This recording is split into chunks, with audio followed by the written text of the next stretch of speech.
Welcome, ladies and gentlemen, to the Talking About Noise show. I'm one of your hosts, but not the only one. My name is Art Moore.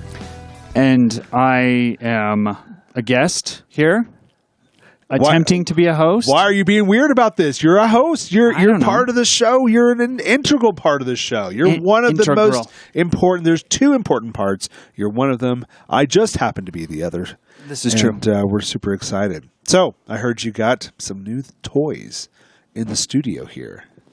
You want to tell us about those new toys? Yes.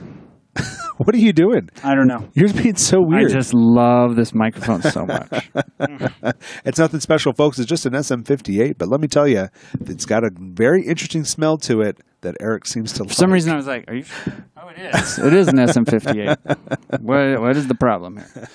Now, many people think SM58s are something special. We're not discounting how special SM58s can be. Right? So. It's like your first kiss. SM58. They go together. Yeah. I remember my first kiss. I remember my first SM58. It was just like licking an SM58. It was. It was like, that's why when you hold it, you're like, so many memories with you. My first microphone actually was an SM58, and I used it for years and years until I got something else. But I mean, it's still in the studio. It gets used all the time. I'm fairly sure this is still my first one. Is that still the one that was your first? Yes. It's a good starter mic to get. It's a good first one to get. You know, have it, and then you'll have it literally for the rest of your life, and then your life is going to be going to be fine. You're going to be fine. I'm microphone monogamous. Listen, folks. As far as microphones, it gets better. You get older. You buy more. You start slow, and the more you commit, it gets better. The longer you stay in with your microphone. Definitely. So don't go looking for new microphones because that leads to microphone infidelity. We just want I have one no microphone. idea what you just said. That's too funny. I have no idea what I'm talking about. Microphone infidelity. I love it. So it makes me happy. Okay, folks. Anyway, Eric got some new microphones, not SM58s, although a whole studio of SM58s would be pretty interesting. What did you get, Eric? That would be actually. Well, it's called you Mike. So I bought some microphones. I love how you're like, yeah, I bought some microphones. I'm going to take over this thing. I don't know if you folks can tell. Our setup's a little bit different today. It's just a little bit different. We're actually in the Hanson family studio over here, and these are Eric's microphones that he has. So yes, this is my studio now. I don't have as many good microphones as you. Well, technically, that's your microphone. And actually, this is my microphone. So the whole goal of our friendship has been like, hey, Art, we should do this stuff. By the way, I'm going to need to borrow this. Oh, and I need to borrow this. And the next thing you know, I have like 50 things of his. My computer is made out of parts of his old computer. Okay, one part. How did I wing that? It's made out of one part of my old computer. I got an upgrade to the my heating, air conditioning system, Art's. He stole it from my came house. in and was like, you need one, man. I'm going to install it right now. Electrical. Oh, this is funny. All Art. Yeah. This actually, we could put a little thing right there. That would make this easier.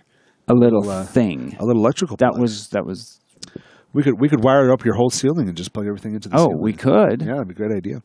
Anyways, folks, this is boring. That's an awful for you, idea. but very interesting for us. We really, really enjoy Eric's studio. I do not know what he's doing. His little dance here with. It's like the Steven Tyler. It's just like Yeah, but we're sitting at a desk. So I can exhibit stage presence on the desk. What's up? All right, folks. Again, I just apologize for I'm Eric. looking for roadies, actually. I want roadies to take care of my microphone. Matter of fact, I need people to come out and handle my microphone while I'm on stage. That's the ultimate sign of a roadie. You want someone to come out and adjust your microphone, no, though you're standing right there. And I'll be like, up. Oh, yeah. Down. Oh, yeah. Okay. No. Okay, we got it. All right. So anyway, let's move on. You got some new microphones. Tell us about your story. Oh, right. This is a good story. Okay, real quick story. Amazon. Someone posted the drum kit microphone set system from Pile Pro PDMK7. All right, the Pile PDKM7. Whatever it is. For $13 instead of $130. And as soon as I saw it, I was at actually, I was on my phone and I was driving, and that's illegal. That's bad. I was in the middle of traffic. You can't put this stuff on YouTube. They will arrest you for that. All right, go ahead. Keep going. Well, I was nearby a school. I was going 50 in a school zone. Okay, but I whipped my phone out because I'm like, Amazon's more important than a children's life. I'm sure none of this is true. So go ahead, go for it. Actually, it's all true. Okay, so Amazon, you ordered on Amazon, and I look at it and I see, hey, the thing that $13. I was looking at was $13. Holy buy, smokes. boom, buy now, click, done. And it came. And no, they fought it all the way because they misquoted it. How do they fight it, and how are they supposed to get that reversed? They tried to remove themselves as a company on Amazon. Oh, really? So they were like, we don't exist anymore. So they removed themselves, but then they tried to put themselves back on. As a different company? No. Same name, because they're idiots. And Amazon's like, no. So I talked to someone at the, I think it's called like the compliance department. At Amazon Compliance? Yeah. Wow, that's impressive. And so they were like, I was like, hey, can I do this? And they were like, yeah, you can challenge this because they've reapplied to sell stuff on our platform. Oh my gosh! So I got it for $13. $13. Yeah. I totally ripped someone off. I am a jerk. But considering most of the stuff in here is arts anyway, it really doesn't matter. It's not that far of a stretch. Yeah, over there we got my drummer's drum set. Here, we'll take the little GoPro. It's probably too dark to see over there. You're not going to be able to see a thing but over there. We'll see if that gets you a little look over there. I've just been playing with drums. They're not the greatest things in the world, but you know what? For $13, I don't care. For $13, I mean, like, throw mics up wherever. It doesn't matter. It's fun. I've been playing with them, throwing mics everywhere. It's a lot of fun. Yeah. And that's the story. That's a pretty good story, man. So we got, the Swoop. We're doing a lot of stuff. You guys were tracking drums over at my place, but now you're tracking them here. No, you're tracking drums for the old stuff that we're going to release to the public. Oh. We're tracking drums for new songs. Okay, brand new demos. All I do is the old stuff, the old crappy stuff. That's what I get to do. No, I don't get to work on the new music. Actually, the idea behind this is we can experiment, right? Right. It's the demo work. It's that way kind of Project Studio type work. She could come in and layer like 3 different drum styles and try out different things for maybe a verse and do 3 different drum things. And then we could mix and match and layer. Like the whole idea is I want complete creativity. Complete. All right, that sounds good. Springing from the ground. Anyway, let's move on to news. That's a little more exciting. Well, it seems like your dog's been stressed out lately. Oh my gosh, that's a great segue. I think that there's a study that the Washington Post has been posting on, and I tend to not ever believe any studies, but this one, as I was reading through it, I kind of they told me a bit about how they're doing stuff, and I was kind of impressed. And it hit me in the heart, and I knew it was true. Yeah. So here in this study conducted with the Scottish Society for the Prevention of Cruelty to Animals. So this is I'm assuming Scotland. Mm-hmm. Right, they actually went through. It's actually in Ireland. It's based in Ireland. That would be really funny. They're the Scottish, but they're based. They're in Wales. So, anyway, they made up 6 different Spotify playlists that were about 6 hours each, and 5 different genres. So 5 different playlists, and they played them for the dogs every day. Now, one of the things that they did is they recorded the dog's heart rate, their cortisol levels, and their behaviors like barking and lying down, all measures of stress levels, and as they listened to the music. So what they did is, here's the different genres that they did. They did soft rock, reggae, pop, and Motown. And classical was one more. That was the 5th one. Motown. I'm going with Motown. You think Motown is the least stressful for dogs? Mm-hmm. So as they went through this, they were generally less stressed when they were listening to music in general, but even more so, substantially more, when they were listening to reggae and soft rock. So the soft rock is problematic because soft rock is bad. The reggae makes sense though, because how can you not? How dare you is all I'm going to say. I'm just kidding. Like typically when you're listening to reggae, like you're on a cruise somewhere. Oh, really? You don't listen to reggae like just generally? No. Oh, So this is where we sit on two different sides of the bus, okay? So, wait, that's not what I meant to say. Sides of the bus? Okay, so this is where we're on two different sides of the... to the back of the bus. Okay, wait. Okay, so reggae's cool. Reggae is awesome. Reggae is great. I can't believe you don't listen to it for pure enjoyment of your life, to make your life better. I mean, and reggae is just like that whole and Bob Marley is of course my favorite artist. And do I know any others off the top of my head? No, not specific. You don't know anybody. Stop. But do I enjoy it? I absolutely enjoy it. So reggae, I think, is very relaxing.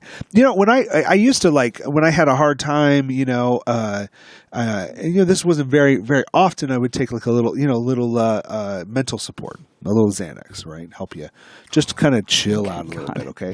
Now I've taken maybe. I have not taken much in my entire life, but maybe every 3 or 4 months I have. Eventually, Art is going to describe all of his mental problems to us. It will start spilling out. It'll be interesting. Okay, but reggae has helped me even minimize that usage even less, so even more. So reggae, I think, is a very relaxing thing. That's impressive. It really helps people chillax, if you know what I mean. What are you, 12? What am I, 12? Anyways, so here's the thing. Reggae was the one that won out. Soft rock was next. The least impressive was Motown, which I'm not surprised by. Yeah, it's an older kind of music. It was, recorded not quite as modern sounding, but it was fine. And so, but here's the thing that kind of blew it out of the water for me, and I always hate it when they do this. And they said, what we tended to see was that different dogs responded differently. No duh. Yeah, right. Okay. And then this is what they said. Brilliant. There's possibly a personal preference from some dogs for different types of music, just in humans. And I'm just okay, so at this point, you have now thrown out all legitimacy in this so-called study. Okay, well, no, dogs are like something. No duh. Okay, sorry, but no duh on that one. If I may. May away. This was a reporter trying to read a scientific study. I know. I cannot tell you how many times I've actually read the report, and then you go to the scientific study, and it's much, it was much better. The opposite of what the study actually said. Yeah. I remember. And they were I have to get this paper out by Friday. Whatever. Yeah. No, I remember a reporter calling me for a news story, and it was something I was involved with, and they specifically said, "Could you give me a quote about this person we're talking about?" Well, I don't really understand how these things work, right? But I believe you're supposed to actually quote me. Can you give me a quote? That's pretty funny. And so I said, no, I mean, I don't have a quote to give you. I haven't said anything yet. I'm pretty sure you have to ask me questions. She's like, okay, well, all I need is a quote. And I was like, okay, I understand, but I'm just a person. I'm not a PR person. I haven't prepared a quote. And so she would not ask me any questions. She would not. Really she did not prepare anything. And I was just like, well, I'm not giving you a quote just so you can say Art Moore said this one thing, and you're going to take part of my quotation out of it anyway. And why don't you interview me like a reporter in my mind should do. Anyways. So people are crazy out there. In college, had a gig with a band, and I remember the lady for the university newspaper called me, and she's like, "Hey, do you want to talk about the show you're doing?" It was a big show. We played in front of 3,000 students. Yeah, it was fun. Yeah, it's good fun. And I was probably at that show. You probably we didn't know each other, but we went to the same school. You saw me and you were like, I need to be with that guy. I idolize him so much. He's amazing. Your love. Okay, go ahead. And I remember she was I don't remember exactly what she asked, but it was something like, how long have you been playing or whatever? And I was like, oh, I've been playing. I'm so excited. I want to play shows like this. I've been wanting to do this ever since I was a kid, right? Something to that effect. Yeah. And I pull out the paper, and it says... guitarist Eric Hansen. Oh no! This is not going to be good. Has been dreaming of the day that he would be playing in this particular event ever since he was 6 years old. Oh, my gosh. And she continued on. When his parents brought him to BYU. What? Right? And she just like elaborated this little story about when his parents brought him to the college to look at this, and he knew he wanted to perform one day, and now he's fulfilling his childhood dream. And I'm reading it like, wait, what? Oh, man. What just happened? And my bandmates actually thought I didn't tell anyone I didn't say it, and they're busting up laughing, thinking I was being ironic and sarcastic and whatever. And they're like, oh, that was brilliant. That was so good, so man. Funny. So hilarious. And you're so funny. I'm just like, that was a whirlwind. That was I really don't even know where to go from here. So I don't know how to interact with this. All right. That's incredible. Anyway. So it turns out Apple is moving their European iTunes business, their programming and all that kind of stuff, to Ireland. Apparently they got too many taxes in the EU, so they Brexited out of there. You've been waiting to say that. You've just been like, oh, this is a great joke. I'm going to do this thing. Yeah. Oh, yeah. Well, okay. I thought that was a good joke. I got one more for you. I got one more. All right. So last bit of news, and then we'll call it a day, okay? Okay. So New Orleans Jazz Heritage Festival. Okay. Love this festival. Great festival. It's a wonderful festival. I love it. It's fantastic. They just announced the lineup. Stevie Wonder, Tom Petty, and the Heartbreakers, Maroon 5, Kings of Leon, Lorde. That is a great lineup. That has nothing to do with jazz. There's no jazz there at all. No jazz whatsoever. So that is kind of the irony, right? Like pop music takes over in the end. Oh, man. Well, yeah, they even have Wilco, Dave Matthews Band, Tim Reynolds, Nas. Like, none of these artists. Well, I'm sure they're going to have lots of local jazz artists there as well. Nope. You don't think so? Earth, Wind, and Fire, Patti LaBelle, Harry Connick Jr. No, but look there. A large portion of the Mammoth lineup is also devoted to New Orleans staples like Dr. John the Meters, Irma Thomas, Trombone Shorty, and are they headlining? Are they headlining? Well, the answer is no. No, I guess they're not. But that's sad. The pop music has taken Tom Petty, Lorde, leave. They're leading the New Orleans Jazz Fest. That just Stevie Wonder is a fantastic blues jazz musician. Like he could play. Yeah, but he can play anything. I mean, he is so good. Yeah, it's fantastic. So I'm fine with Stevie Wonder, but Tom Petty, I don't think he's improvised. You want to know the best jazz musician of all time? Best jazz, best ever. Maroon 5. Oh. Maroon 5, so hot. We're going to leave with we'll leave you with that. All right, folks. Catch us on Twitter. I am at Artmore Studios. He's at I Am The Swoop. Remember that you can email us at talkingaboutnoise@gmail.com. Check out our website at talkingaboutnoise.blogspot.com. And we're on YouTube. Go to YouTube and watch us. You can see our ugly mugs. See us in the new space, in Eric's new space. And, leave a comment. Do you like what we're doing? Do you hate it? And that's that. That's it. See you later.